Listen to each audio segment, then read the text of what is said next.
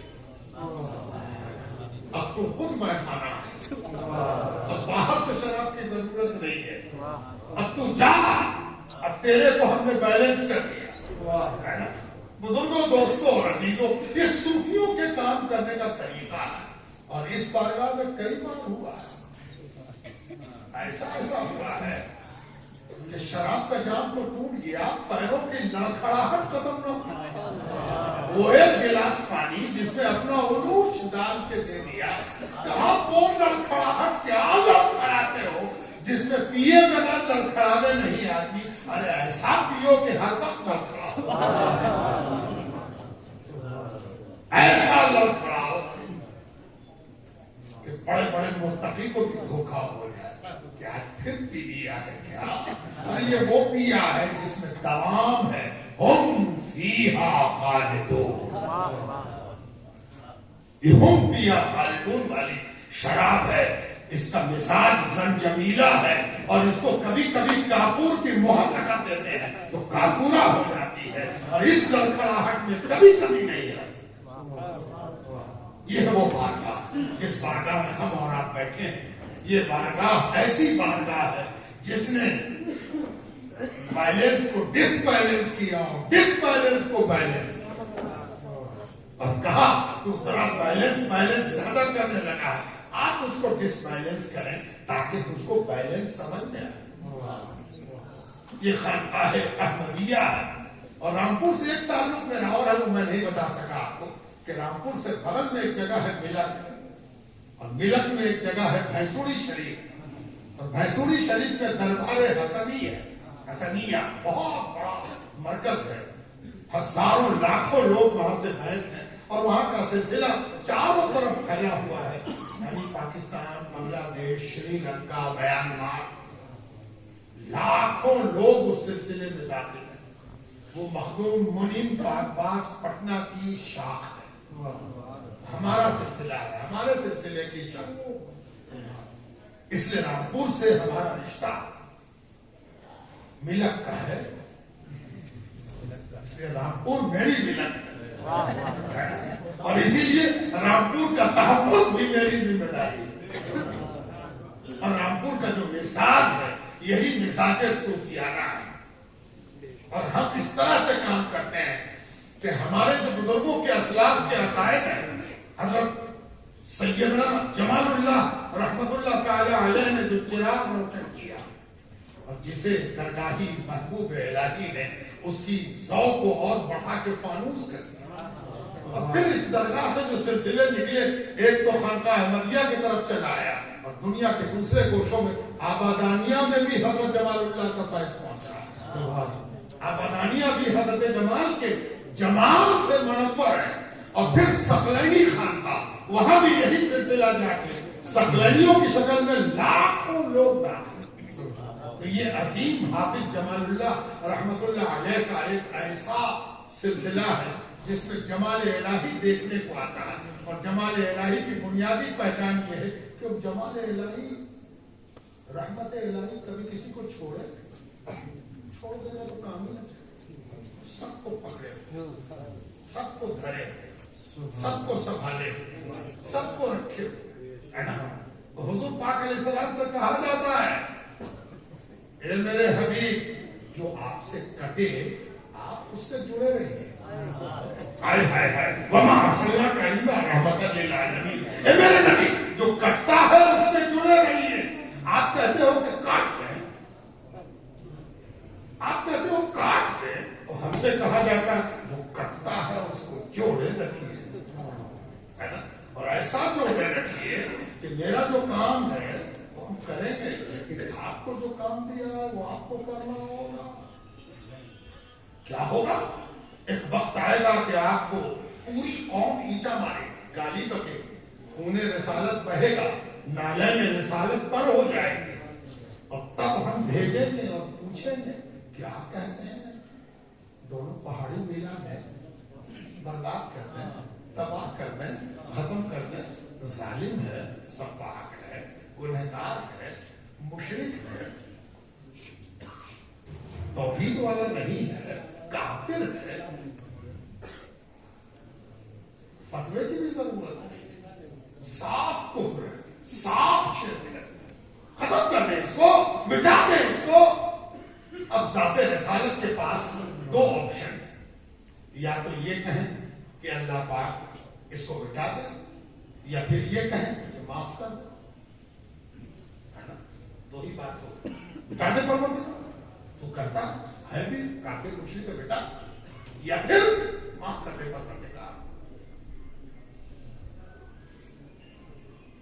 یہیں پر وہ سمجھ میں آتا ہے کہ صوفی کرتا ہے،